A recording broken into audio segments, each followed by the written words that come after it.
দাদাদের মার্কা ন্যায় ইনসাফের মার্কা প্রবাসী ভাইদের মার্কা আমার প্রিয় মার্কা আনন্দবাজার মার্কা সারা নগরের মার্কা জফরবাসীর মার্কা মেহেরপুরবাসীর মার্কা শহরবাসীর মার্কা নগরবাসীর মার্কা সবার প্রিয় মার্কা লিল্লাহি তাকবীর।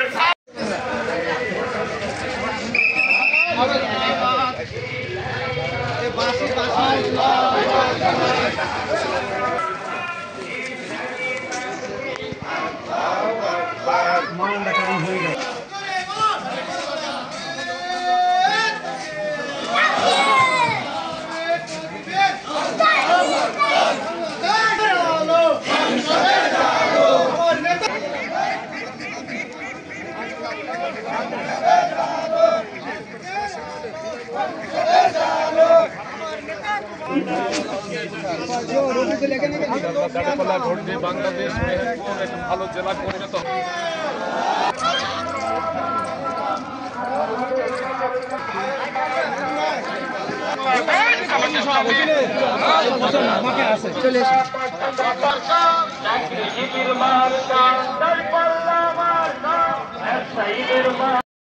দেখি আপনারা মাথায় টুপি দিয়ে আপনারা পাঁচ ওয়াক্ত নামাজ বলছিল ওযু থাকে কি না থাকে, জানাজার নামাজে কি ওযু থাকে কি না থাকে, সামনের কাতারকে দাঁড়াবার চেষ্টা করে। জামাত ইসলাম ছাত্র শিবির কথা করে না।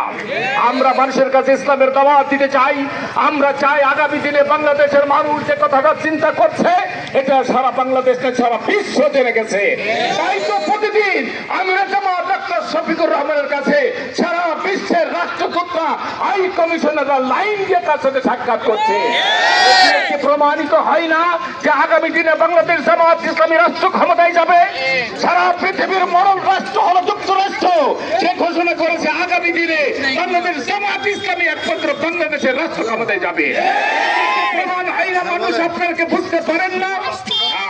হয়তো আপনারা হেরে যাবেন, হয়তো আপনারা মনে করছেন মানুষজন আমাদের সাথে থাকছে না। আমরা দেখেছি আমরা যখন মাঠে যাই হাজার হাজার মানুষ আমাদের দেখার জন্য রাস্তায় বেরিয়ে আসে, মামুরেরা আমাদেরকে সম্মান জানায়। এমনকি দলে দলে লোক তারা বাংলাদেশ জামাত ইসলামের প্রতিদিন কোন সমাবেশে তারা যোগদান করছে। এটিও কে বোঝা যায় না যে বাংলাদেশ জামাত ইসলামী আর সেই 17 বছর আগের জামাত ইসলামী নয়, স্বাধীনতার পরে যে জামাত ইসলাম ছিল সেই জামাত ইসলামী নয়। ইতিমধ্যে 4টি বিশ্ববিদ্যালয়ের নির্বাচনের ফলাফল মানুষ গ্রহণ করেছে এবং জাতীয় নির্বাচনের সিদ্ধান্ত গ্রহণ করেছে। আমরা বলতে চাই ভাইরা, আমরা এক সময় আপনাদেরকে সমর্থন করেছিলাম। আমরা 2004 সালে 2001 সালে আপনারা তখন আমরা 4 দলীয় জোট গঠন করেছিলাম। এরপরে আমরা 20 দলীয় জোট গঠন করেছিলাম। আপনারা আপনাদের সামনে থাকলে সাথে থাকলে হয় সঙ্গী, আর আপনাদের বাইরে যখন আসি তখন আমাদেরকে নাম দেন আমরা নাকি জঙ্গি। আমরা জঙ্গিও নয়, আমরা রাজাকারও নয়।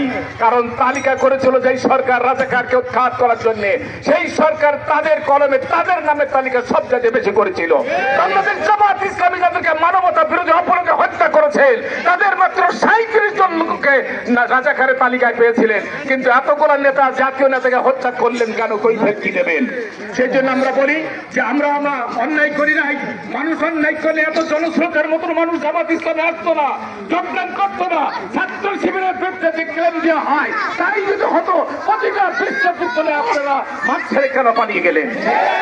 পদেও আপনারা বিজয় লাভ করতে পারেন না কেন? কারণ মানুষ সিদ্ধান্ত করেছে। আমি কথা বলতে চাই না। এখানে যারা উপস্থিত আছেন এবং এই আনন্দবাসের মানুষদের কাছে আমরা ওয়াদা করতে চাই, আমরা কমিট করতে চাই এটা যে আপনাদের নিরাপত্তা দেওয়া হবে। আপনারা জামাতের সাথে থাকুন, আপনারা দাঁড়িপাল্লায় ভোট দেন, আপনাদের নিরাপত্তা নিশ্চিত করবে ইনশাআল্লাহ। এই কথা বলি আমি আমার কথা শেষ করতে। আসসালামু আলাইকুম।